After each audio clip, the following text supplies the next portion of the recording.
parole, la vie, l'humanité, le monde dans son intégralité demeurera. En réalité, c'est que le monde ne meurt pas. La parole ne meurt pas. Elle demeure et reste éternellement. Amen. Alléluia. La vérité en est que nous, en notre qualité de chrétiens que nous sommes, lorsqu'on va dans ce que l'on appelle église, ce que l'on a dédié comme édifice de Christ, appelé église, nous ne comprenons pas la réalité des choses. Parce qu'en vérité, la Bible dit que votre corps est le temple du Saint-Esprit. La vérité, c'est que l'église n'est pas le bâtiment dans lequel on se trouve. L'église, ici, c'est l'individualité que tu es, la personne que tu es, parce qu'en toi réside l'église. Est-ce que quelqu'un me suit? Amen. Je vais aller progressivement pour arriver quelque part. Tu es l'église. Ça veut dire que de la manière dont tu arrives à comprendre qu'en ma qualité d'église que je suis, je me dois d'être prêt à recevoir le Saint-Esprit qui a été envoyé par Dieu, parce qu'il a dit, je ne vous laisserai pas orphelins, je vous enverrai le Saint-Esprit, le consolateur. Ce n'est pas l'église qui console, c'est le Saint-Esprit qui console. Et si tu comprends que tu es une église, c'est que le Saint-Esprit va te consoler de l'église. Alléluia. Amen. Nous faisons souvent la bataille. Non, je ne veux plus aller dans cette église. Là-bas, les choses sont bizarres. Là-bas, les choses sont compliquées. Là-bas, on parle trop d'argent. Là-bas, on parle trop de finances. Bien aimé. Quand tu regardes ton corps, tu as dit que ton corps, c'est pas le temple, non? Est-ce que tu ne prends pas la peine d'embellir ton corps? Mais pourquoi temple, église? Est-ce que vous me suivez? Maintenant, l'homme, dans sa réflexion, il a jugé utile qu'il était utile que les hommes se retrouvent quelque part. Amen. Alléluia. Amen. Dans la Bible des Actes des Apôtres, la Bible dit quoi? Ils venaient de tous les côtés. Ils se sont retrouvés à un seul lieu. Amen. Ayant la même pensée, ayant la même direction. La Bible dit qu'ils se sont mis à prier. Et pendant qu'ils étaient en train de prier, le Saint-Esprit était obligé de descendre. Pourquoi? Parce que tous avaient la même pensée. Parce que tous avaient la même direction. On ne peut pas être une église et ne pas avoir la même direction. C'est que les choses ne vont pas avancer. Voilà pourquoi vous allez remarquer que vous arrivez dans une église. Par exemple, comme ce matin, une église qui est pleine pour retrouver par exemple 3 ou 4 personnes. Et tu ne peux pas dire, oh, ici il y a quoi? Pourquoi les gens sont un peu comme ça? Parce qu'en réalité, ce n'est pas tout le monde qui est l'église. Donc, acclame d'abord le Seigneur. Ce n'est pas tout le monde qui est l'église. Non. L'église, c'est celui qui a compris que ma personnalité, le personnage que je suis d'abord l'église. C'est-à-dire qu'avant d'arriver ici, depuis chez moi, je sais que l'église réside en moi. Je ne sais pas si tu me suis. C'est-à-dire que quand tu arrives ici, tu ne viens pas pour toi, pour ta famille, mais tu viens d'abord en qualité d'église que tu es élu Seigneur. Amen. Amen. Amen. L'église est partie. Amen. La réalité, excellence, mesdames et messieurs, bien-aimés dans le Seigneur, vous allez comprendre que dans nos églises, on s'attache beaucoup à l'église. On s'attache beaucoup à l'homme de Dieu. On s'attache beaucoup à tout ce qui est éphémère. Mais nous oublions qu'un jour, nous allons mourir. Et lorsque nous mourrons, en réalité, nous devons rendre compte à Dieu.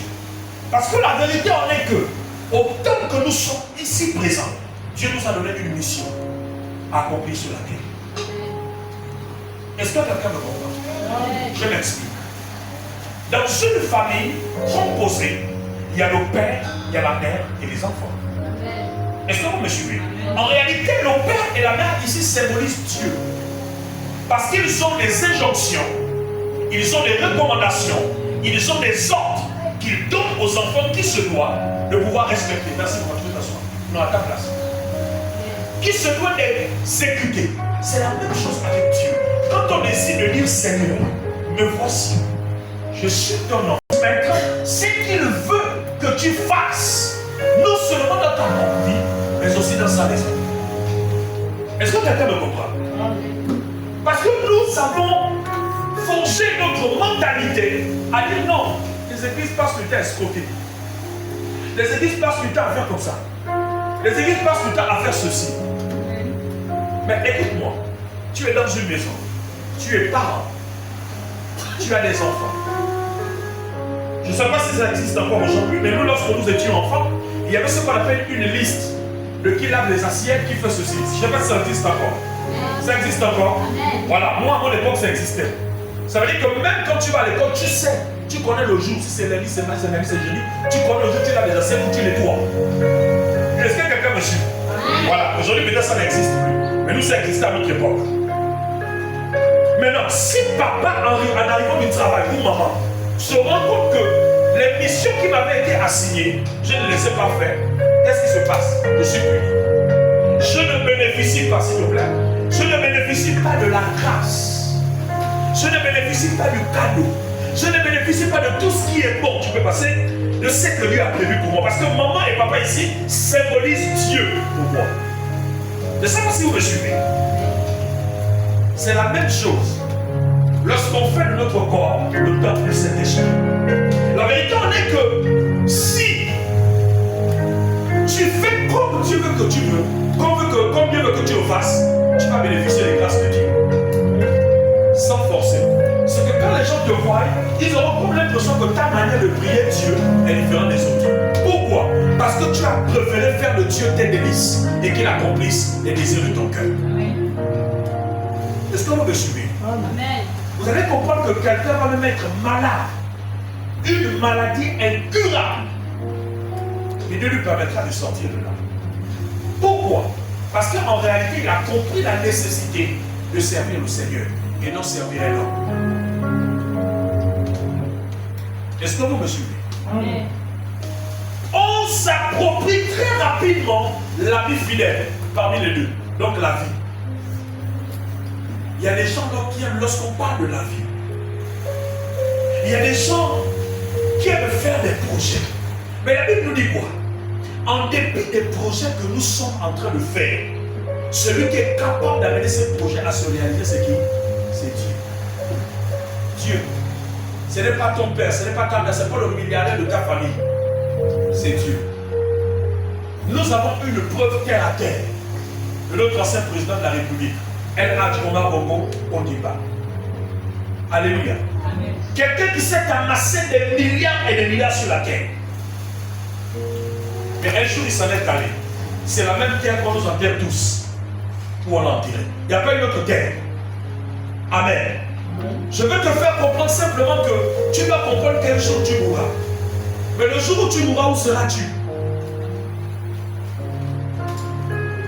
Alléluia. Où seras-tu? En réalité, vous savez, nous qui connaissons la vérité, on doit dire à nos parents, maman, excuse-moi. Là où tonton Moutiérou est mort. Là où tonton Biba est mort. Là où tonton Makoso est mort. Maman, c'est pas la peine d'aller prendre, de faire une messe de requiem, parce que ça ne sert à rien. Amen. C'est des dépenses inutiles. Amen. La personne n'a pas cherché Dieu quand il vivait. Amen. La personne n'allait pas à l'église. La personne ne prenait même pas la peine de méditer la parole de Dieu. Mais le jour où il meurt, on amène les grandes chorales. On fait les grandes dépenses. On appelle même comment il s'appelle, mon ami, l'archevêque Ibaba du Gabon. On appelle, il arrive, il fait un grand culte. L'on se dit que lui va au paradis. Mais en réalité, c'est les dépenses inutiles que l'on fait. On se doit de chercher Dieu pendant que l'on vit. C'est pendant que l'on vit qu'on cherche Dieu. Ce n'est pas qu'on mourra. Lorsqu'on meurt, c'est fini. Une fois qu'on est mort, l'esprit part du corps. Tout ce qu'on regarde là, ce n'est que le corps. C'est ce que j'appelle l'enveloppe. On peut crier là, on peut pleurer là. Il n'est plus là, c'est l'enveloppe. Alléluia. Alléluia. Permettez-moi d'ouvrir une parenthèse. C'est une histoire. C'est quelqu'un qui avait deux amis, c'est deux amis fidèles que nous connaissons. Mais dans tout ce qu'il faisait et programmait, il n'introduisait jamais le deuxième ami. Lui, c'était le premier ami qu'il aimait. Donc la vie. Tous ses projets, c'était en faveur de la vie. Quand il met des projets en place, non, demain je vais faire comme ça, l'année prochaine je vais faire comme ça. C'est-à-dire que lui projetait des projets en faveur de la vie qu'il aimait plus. Mais il n'avait jamais pensé un jour qu'il devait être malade. Il n'avait jamais pensé un jour qu'il devait tomber malade. Il n'avait jamais pensé un jour qu'il devait avoir des soucis. Lui ne pensait que tout ce qui est bon parce qu'il avait beaucoup d'argent. Vous savez, lorsqu'on a beaucoup d'argent, souvent ça nous empêche de servir Dieu véritablement. Lorsqu'on est aisé dans la vie, ça nous empêche de servir Dieu véritablement. Mais en réalité, c'est là qu'on se trompe. Alléluia. La Bible dit qu'il va organiser un grand festin. Un grand festin. Et dans ce festin, il va inviter toutes les grandes personnalités. Toutes les grandes personnalités vont arriver. Et quand on viendra l'informer que toutes les personnalités sont là, il dit oui, c'est le moment pour parler de ça. J'ai envie de te dire, la mort arrive au moment où on ne s'attend pas. Alléluia. Vous allez remarquer, certains de nos parents sont même morts. On s'est vu il y a quelques heures. À midi, vous allez écouter t'appelle pour dire, mais est-ce que tu sais que tonton X est mort? En réalité, lorsqu'on est chrétien, on n'a pas s'interroger. Dis Amen bien. C'est que c'était son jour. Mais comme nous sommes africains, il faut toujours mettre ça sur le dos de quelqu'un. La Bible dit que rien de ce qui arrive sur la surface de la terre à un être humain sans que Dieu ne soit informé. Ça veut dire que depuis la création de l'humanité, Dieu savait qu'aujourd'hui tu devais être ici. Ça n'a même pas été par ta force. Ça n'a même pas été par ton intelligence. Mais c'est par l'Esprit de Dieu. Et je ne sais pas si quelqu'un me comprend. Voilà pourquoi je voudrais te dire ce matin. Tu te dois de t'interroger. Le jour où tu mourras, où seras-tu? Dans quel état? Qui sera à tes côtés? Qui va te soulever? C'est compliqué souvent. C'est souvent compliqué. Lorsque quelqu'un meurt. Lorsque quelqu'un souffre. Vous savez, la première partie même qu'on doit s'interroger et de comprendre que Dieu reste l'ami fidèle en dépit de ces deux amis fidèles qu'il a mis autour de lui. Parce qu'il est le troisième ami fidèle. C'est que tout le monde peut nous abandonner même lorsqu'on est malade. Surtout lorsqu'on dit que la personne a le sida. Oh! Non, regarde l'autre, dit d'abord, oh! Qui va même rentrer dans même la chambre, c'est trop libre. Rien que la maison. Parce qu'en un mot, même le mur est contaminé. Amen. Amen. Même le mur est contaminé. Ça veut dire que même quand les gens viennent te voir, ils se mettent au salon, toi tu es dans la chambre. Nous allons prier pour toi. Là, tu es là-bas, lève les mains. Alléluia. Parce qu'on a peur. Regardez combien de fois la mort fait peur. Regardez combien de fois la mort fait peur. La Bible dit que la mort m'éteigne. Jésus-Christ est ma vie. Et la mort m'éteigne. Lorsqu'on appartient au Seigneur, la mort ne doit pas nous faire peur. Ce qu'on doit se dire, c'est que le jour où je meurs, Seigneur permet que mon corps soit retrouvé. Et que les obsèques qui se doivent de m'être rendus me soient rendus au nom de Jésus. Alléluia. C'est tout. Ne cherche pas à te poser la question, mais si je meurs aujourd'hui, mes enfants resteront avec qui? En réalité, non. Cette question, tu dois te poser lorsque tu ne connais pas le Seigneur. Amen. Parce que si tu as servi Dieu comme il se doit, Dieu ne peut pas laisser tes enfants faire. Ce n'est pas possible. Amen. Voilà pourquoi je dis souvent aux gens, lorsque tu arrives sur la surface de la terre, prends la peine de marquer ton passage dans le bon sens. Alléluia. Marque ton passage sur terre dans le bon sens.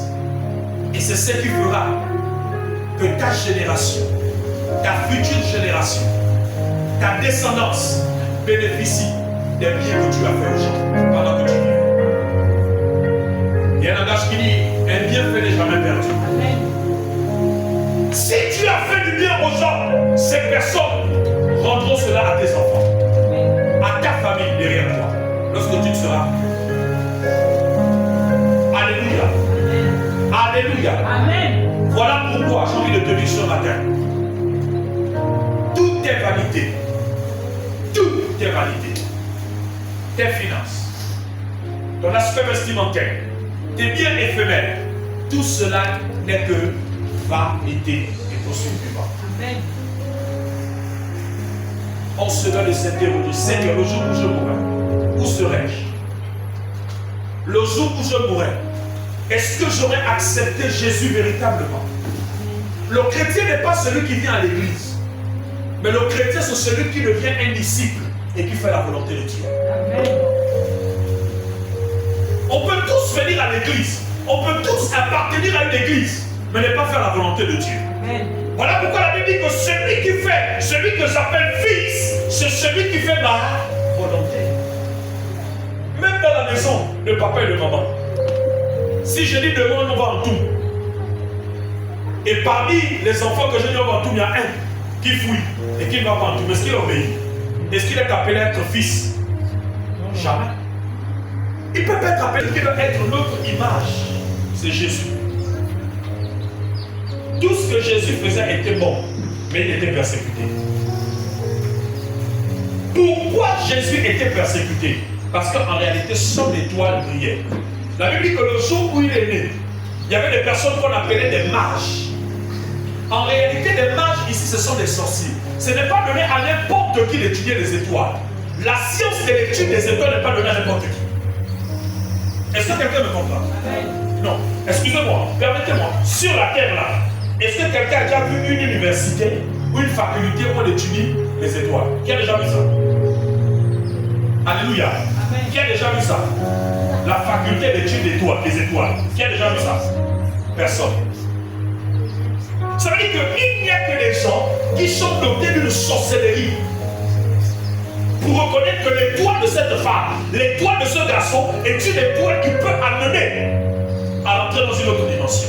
Amen. La Bible dit que pendant qu'ils étudiaient les étoiles, ils se sont rendus compte qu'il y avait une étoile qui avait apparu qui brillait plus que toutes les autres étoiles. J'ai envie de te dire, quand tu arrives dans une église et que tu remarques que lorsque tu commences à poser des actes, les gens sont contre toi. C'est que ton étoile commence à impacter la vie de quelqu'un. Est-ce que quelqu'un me comprend? Les gens vont tout dire de toi. Les gens vont te lancer des pierres. Les gens vont parler de toi en mal. Parce qu'en réalité, ils n'arrivent pas à supporter l'étoile qui est posée sur toi.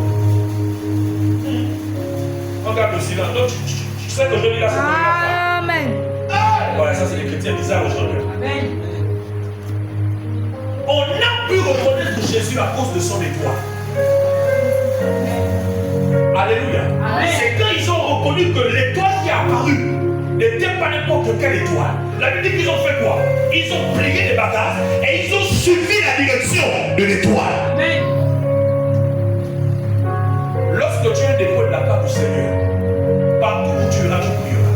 Amen. Est-ce que quelqu'un me comprend? Amen. Ton étoile ne sera jamais obscurcie. Amen. Même si le plus sorcier, le plus grand sorcier de ta famille, le plus grand gourou de ta famille veut obscurcir ton étoile, il ne pourra pas. Amen. C'est ce qui s'est passé avec Jésus. Les gars qui sont arrivés, mais quand ils sont arrivés, ils ne sont pas arrivés les mêmes vides. Ils sont arrivés avec des présents qui ont de l'impact dans le monde spirituel. Ils ont apporté la myrrhe, ils ont apporté l'encens, ils ont apporté l'or. Ça veut dire que tout ce qui était de valeur. Amen. Comprends qu'au sein de Dieu, tu es une valeur. Amen. Est-ce que quelqu'un me comprend? Amen. Tu es une valeur. Amen. Arrête de te mépriser. Arrête de te dire, mais quand je mourir, je vais faire comment? Oh Seigneur, regarde, je suis malade. Seigneur, je vois la mort. Oh. Dieu t'a dit que tu vas mourir. Tu vas précipiter ta mort. Amen. La vérité, quand tu es malade, tu dis Seigneur, prends le contrôle. Seigneur, prends le. Simplement. Amen. Seigneur, si tu as décidé que je parle, gloire à Dieu. Peut-être c'est pour glorifier ton nom. La Bible dit qu'il était à l'intérieur, ça faisait 4 jours. Son corps sentait déjà. Alléluia. Amen. Le corps de Lazare sentait déjà.